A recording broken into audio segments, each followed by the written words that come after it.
사무엘상 19장 8절부터 17절 말씀 마음을 집중하시고 함께 읽어보십니다. 전쟁이 다시 있으므로 다윗이 나가서 블레셋 사람들과 싸워 그들을 크게 쳐 죽이매 그들이 그 앞에서 도망하니라. 사울이 손에 단창을 가지고 그의 집에 앉았을 때에 여호와께서 부리시는 악령이 사울에게 접하였으므로 다윗이 손으로 수금을 탈 때에 사울이 단창으로 다윗을 벽에 박으려 하였으나 그는 사울의 앞을 피하고 사울의 창은 벽에 박힌지라.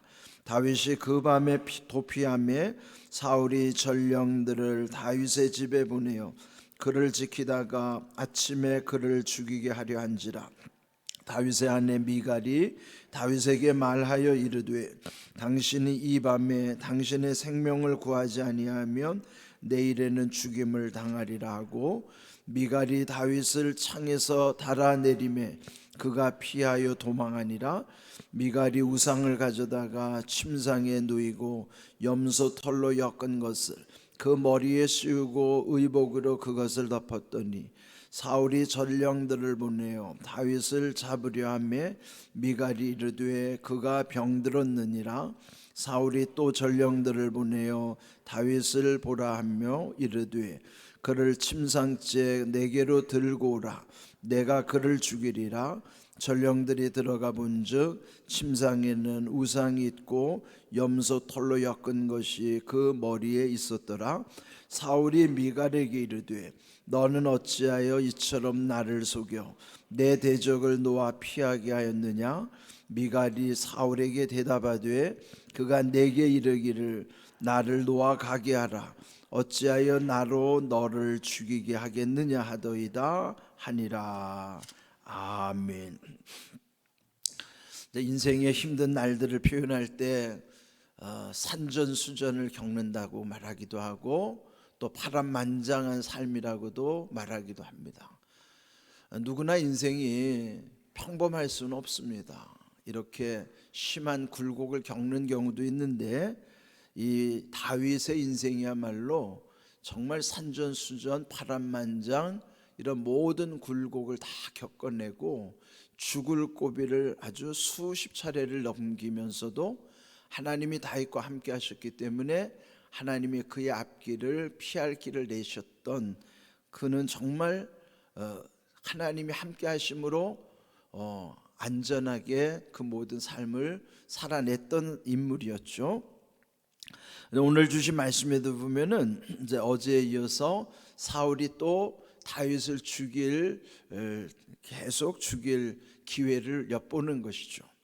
이제 우리 지난 시간에도 보면은 그 사울이 다윗을 죽일 계략을 짠 것을 아들 요나단이 미리 알고 다윗을 피신시켰죠. 그런데 이제 오늘도 보면은 또 다윗을 피신시키는 사람이 나오죠. 그는 사울의 딸이면서도 또 다윗의 아내인 미갈이라고 하는 여인이에요.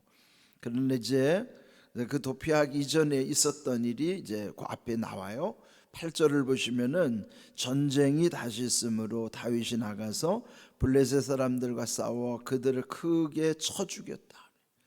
그러니까 이 다윗은 그 나라를 위해서도 블레셋 전투에 나가서 이렇게 큰 공을 세우는 거예요. 그러니까 나라에서는 없어서는 안 될 중요한 인물이죠.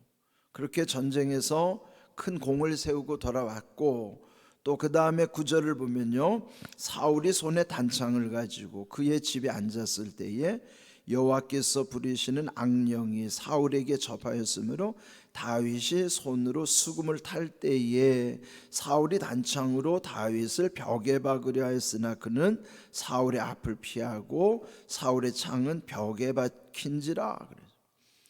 전쟁에 나가 싸울 뿐만 아니라 또 틈틈이 이 사울이 악신에 걸려 고통을 당할 때는 또 다윗은 수금을 타서 수금을 연주해서 그 악신을 또 떠나게 한 거예요.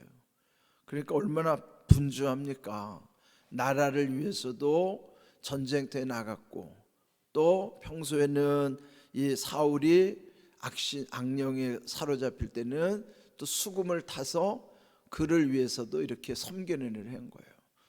그러니까 국가적으로나 사울의 왕의 개인의 일이 있었으나 공적으로나 사적으로나 이 다윗은 얼마나 큰 일을 했고 중요한 일을 했는가. 그렇게 보면은 왕의 입장에서는 이 다윗이 얼마나 고마운 존재입니까? 그렇지만은 이 다윗을 끊임없이 시기 질투하면서 자기의 왕권을 위협하는 인물이라 생각하여 어떻게 하든지 그를 죽이려고 악한 음모를 계속 꾸미는 것이죠. 그래서 그 다윗이 수금을 탈 때에 손에 든 단창을 집어 던져서 그를 죽이려고 했는데 그 또한 하나님이 지켜주셔서 그 단창을 피했다고 그랬고 그 단창이 벽에 박혔다 그랬습니다. 네, 그 일로 인하여 10절 끝에 보면은 그 밤에 다윗이 도피하였다. 오늘 제목이 도피예요. 한문으로 도라는 건 도망간다는 뜻이고 피는 피한다는 뜻이에요. 도망가든지 피하든지 우리 인생에도 보면은 때로는 도망을 다녀야 어쩔 수 없어 도망을 다녀야만 할 때도 있고 또는 또 순간순간 피해야만 할 때도 있어요. 그러니 그게 얼마나 두려운 일입니까? 근데 다윗은 자기 목숨을 노리는 또 어제 이미 보았던 것처럼 사울이 공개적으로 그를 죽이라고 명령을 내렸기 때문에 누구라도 다윗을 죽여도 그는 어디에 항변할 데도 없어요. 그를 지켜줄 만한 또 그가 의지할 만한 곳이 없죠. 그래서 결국은 도망하여 피할 수밖에 없었다 하는 것입니다. 자, 11절 보면은 이제 또 사울 왕이 전령들을 다윗의 집으로 보내서 또 지키다가 아침이 되면 그 다윗을 죽이라 그렇게 명령을 내린 거예요. 그런데 다행히 그 아내 다윗의 아내 미갈이 그 계략을 알고 다윗을 피신시키는 거죠. 다윗에게 말하기를 이 밤에 당신의 생명을 구하지 않으면 내일은 죽임을 당할 것이라. 그러니까 자기 아버지 친정 아버지 다윗이 그 사울이 남편 다윗을 이제 아침이 되면 죽일 것을 알았기 때문에 아침이 되기 전에 밤에 그 남편을 이제 피신시키는 거예요.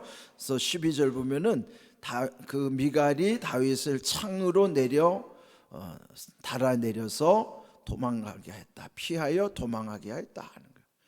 그러니까 여러분 그 밤에 흑암이 깜깜할 때 그러니까 여러분 그 들키지 않으면은 소리도 나지 않아야 되니까 얼마나 긴장하면서 그 창으로 남편을 달아내려서 몰래 도망가게 했겠습니까?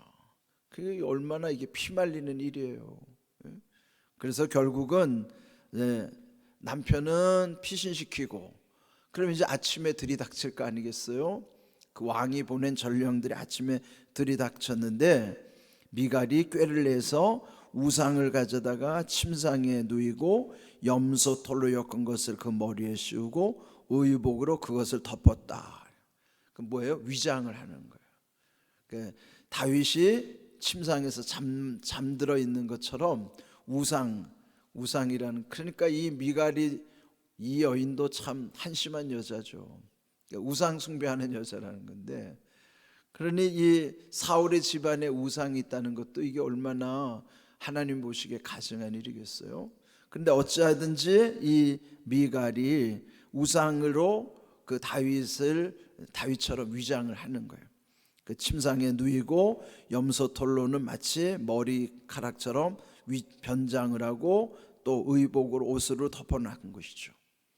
그리고 이제 들이닥쳤어요. 14절 사울의 전령들이 들이닥쳤을 때 미갈이 말하기를 그 다윗이 병들었느니라. 지금 환자로 이렇게 깜짝같이 속여놓은 것이죠.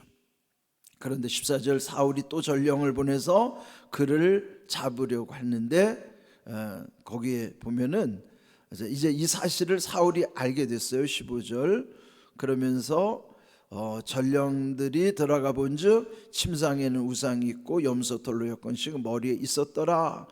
그리고 17절 마침내 사울이 딸에게 추궁하는 거예요. 어찌하여 너는 나를 속여서 나의 대적인 그 다윗을 피하게 하였느냐.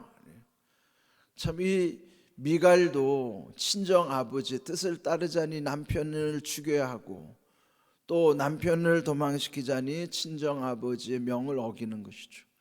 참 이렇게 해도 저렇게 해도 다 걸릴 수밖에 없는 형편인데, 그래도 이 미갈은 다윗을 피신시킨 다음에 또 위장수를 써서 왜 그렇게 했는가를 추궁하는 아버지에게 답변하는 거예요. 17절 후반부에 보면은 그 다윗이 나를 이렇게 위협했습니다. 그러면서 어찌하여 나로 너를 죽이게 하겠느냐. 그런 거예요. 내가 너를 죽이고 갈 수 있으니 나를 막지 말라. 그렇게 나를 협박했기 때문에 나도 죽을까 봐 어쩔 수 없어 그를 보낼 수밖에 없었다. 둘러댄 거죠. 그러면 이 미갈도 참 꾀가 대단한 거예요. 아버지도 속이고 또 깜짝같이 죽이려고 보낸 사람들도 속이고, 그러면서도 다윗이 나를 이렇게 위협했기 때문에 나는 어쩔 수 없이 했다. 그러니까 꾀가 대단한 것이죠. 근데 어찌하든지 그래도 사람을 살리려고 하는 것은 참 좋은 일이에요. 또 이렇게까지 할 수밖에 없는 참 안타까운 상황이지만은 중요한 것은 하나님이 다윗과 함께 하셨기 때문에 다윗이 그래도 이렇게 목숨을 부지할 수 있었다는 것입니다. 여러분이 도망간다고 하는 것이 때로는 되게 수치스러운 일 같고 또 못나 보이는 것 같지만, 그러나 때로는 도망가야 할 때가 있으면 달아나야 됩니다. 피해야 하는 거예요. 중국의 고서에 보면요, 병법 36개라고 있어요. 그 병법이라면 전쟁하는 데 있어서 36가지 그 전쟁의 기술이 있거든요. 그런데 이제 1개로부터 해서 36개까지 있어요. 그러니까 1개부터 36개라는 것은 36가지의 싸움의 기술을 알려주는 거예요. 그 첫 번째 1개가 뭐냐면요, 만천과해라는 거예요. 만천은 많은 속인다는 뜻이거든요. 그러면 만천, 하늘을 속이고, 과해, 과가 건넌다는 뜻이에요. 바다를 건너라 그런 거예요. 만천과해라는 건 하늘을 속이고 바다를 건널 정도로, 그건 뭐예요? 환경이 그렇게 전쟁에서는 이길 수밖에 없는 환경이라는 거예요. 하늘을 속이고 바다를 건널 정도로 유리한 상황, 그 거저먹는 싸움이에요, 그거는. 그런데 36개라는 건 최악의 상황을 말하는 거예요. 최악의 상황이 뭐냐면 이길 수 없었다고 판단할 때는 무조건 달아나야 한다. 그게 뭐냐면 주위상계라는 거예요. 주가 달아날 주자예요. 주위상계, 상은 윗상자라는 거예요. 그 최고의 계략이라 그러는 거예요. 그 이제 우리말로는 36개 주랭랑이라고 표현하는 거예요. 우리가 흔히 36개 주랭랑이라는 말 많이 쓰죠. 그게 원어로는 주위상계란 말이에요. 달아난 것이 최고의 상책이다, 최고의 전략이라는 거예요. 상대와 겨루어서 반드시 질 것 같으면 맞서지 말고 어떻게 하든지 달아나서 다음 전쟁을 도모해라, 준비하라는 거예요. 수치스럽지만은 다 전쟁에 맞서서 죽는 것보다는 사는 게 낫다는 것이죠. 그런데 여러분, 이게 영적 싸움의 원리도요, 우리가 반드시 맞서서야 이기는 것도 있지만은 피해서 이겨야 될 싸움도 있어요. 고린도전서 10장 13절 말씀 우리 함께 읽어보겠습니다. 사람이 감당할 시험 받기는 너희가 당한 것이 없나니 오직 하나님은 미쁘사 너희가 감당하지 못할 시험 당함을 허락하지 아니하시고 시험 당할 즈음에 또한 피할 길을 내사 너희로 능히 감당하게 하시느니라. 자, 인생에는요, 크게 감당할 시험도 있고 감당하지 못할 시험도 있어요. 이거 분별하는 게 중요합니다. 감당할 시험은 이거는 우리 힘으로 가능하기 때문에 그건 감당해야 돼요. 때로 하나님께 지혜를 구해야 이걸 깨달을 수 있는데 우리에게 왜 시험을 주는가? 감당할 수 있기 때문에 주는 시험이 있어요. 그런 하면 유익한 거예요. 그러니까 여러분, 감당할 수 있는 시험을 피하지 마십시오. 그건 감당해야 돼요. 그래야지만 하나님이 우리에게 그 감당할 시험을 통해서 강하게 만들기도 하고, 감당할 시험을 통해서 우리에게 예비하신 은혜가 큰 게 있어요. 그러니까 무조건 시험이 나쁜 건 아니란 말이에요. 나쁜 시험도 있죠. 유혹으로 오는 시험, 그런 감당할 수 없는 시험입니다. 그렇다면은 감당하지 못할 시험을 하나님이 허락지 아니하시고, 그 감당하지 못할 시험을 당할 즈음에는 피할 길을 내시는 은혜를 주시는 거예요. 그러면은 감당하지 못할 시험이라고 분별이 될 때는요, 피할 길을 내신다는 건 뭐예요? 피하라는 거예요. 도망가라는 거예요. 도피하라는 거예요. 도망가서 피하라는 거예요. 그것도 하나님의 뜻인 거란 말이죠. 그러니까 여러분, 이거 분별해야 돼요. 감당할 시험은 피해가려고 그러고, 그것도 안 됩니다. 그것도 엄청난 손해라고요. 감당할 시험은 피해서는 안 되고, 감당하지 못할 시험은 맞서면 안 돼요. 감당할 시험은 감당하셔야 되고, 감당하지 못할 시험은 도망가야 된다, 이 말이에요. 근데 이거 우리가 잘 분별을 못해요. 어리석어 가지고. 왜요? 말씀과 기도가 없으면은 분별이 안 됩니다. 말씀과 기도가 있어야만 분별이 돼요. 그래야 감당할 시험은 피하지 않고 맞서게 되고, 또 감당하지 못할 시험은 맞서지 아니하고 도망가는 거예요. 그러니까 이거 잘 분별하는 게 지혜입니다. 예? 그럼 감당하지 못할 시험이 뭘까요? 대개 유혹으로 오는 시험은 감당할 수 없는 시험이에요. 가령 예를 들어서 우리의 본능을 악용하는 마귀의 시험이 있어요. 우리 안에 약한 부분들이 다 있어요. 어떤 사람은 돈에 약하고, 어떤 사람은 성적인 유혹에 약하고, 되게 사람은 그 두 가지에 다 약해요. 돈의 유혹에 약하고 성적인 유혹에 약해요. 그러면 그런 돈의 유혹이나 성적인 유혹은요, 맞서면 100%집니다. 성적인 유혹을 맞서서 이긴다고요? 아닙니다. 그 유혹의 현장에 가지 말아야 돼요. 피해야 된다니까요. 도망가야 된다 이 말이에요. 그런데 찝쩍거리다가 다 걸려들어요. 예? 돈의 유혹, 성적인 유혹, 그거는 맞서면 100% 져요. 도망가야 돼요. 피해야 돼요. 그게 지혜입니다. 그래서 우리에게 감당치 못할 시험은 피할 길을 이미 하나님이 다 내신다는 거예요. 근데 문제는 자기가 피하지 않으니까 문제예요. 달아나지 않으니까 문제라고요. 이거를 분별해야 된다 이 말이에요. 여러분, 감당할 시험이 있고 감당치 못할 시험이 있음을 기억하시고, 감당할 시험은 피하지 마시고 감당하시고, 감당치 못할 시험은 맞서지 마시고 피하시란 말이에요. 그게 지혜예요. 그래야 무너지지 않아요. 오늘 이 주신 말씀, 그래서 다윗도 피할 길을 내신 하나님의 은혜를 가운데 피해가는 거예요. 우리에게도 우리 일상에서 이 두 가지를 잘 분별하세요. 지금 내게 이 어려움, 이 시험이 감당할 시험인가, 감당하지 못할 시험인가, 그걸 분별해야 돼요. 그럼 어떻게? 말씀 속에서 지혜를 얻어야 되고, 기도함으로써 능력을 얻으셔야 된단 말이에요. 깨닫는 지혜, 감당할 수 있는 능력이 없으면 그거 못하는 거예요. 그래서 우리는 날마다 하나님께서 지혜를 주셔서 깨닫게 하시고, 능력을 주셔서 감당하게 하시는 거예요. 오늘 주신 말씀을 귀히 여기시고요, 도피, 무조건 나쁜 게 아니다. 피할 때는 피해야 된다. 그것도 은혜다. 그런 걸 늘 기억하시고, 중요한 것은 분별의 지혜가 있어야 된다는 것이에요. 여러분, 오늘도 감당할 수 있는 능력 앞서서 먼저 깨닫는 지혜를 구하십시오. 깨닫는 지혜와 감당할 수 있는 능력으로 날마다 살아갈 수 있기를 주의 이름으로 축복합니다. 아멘.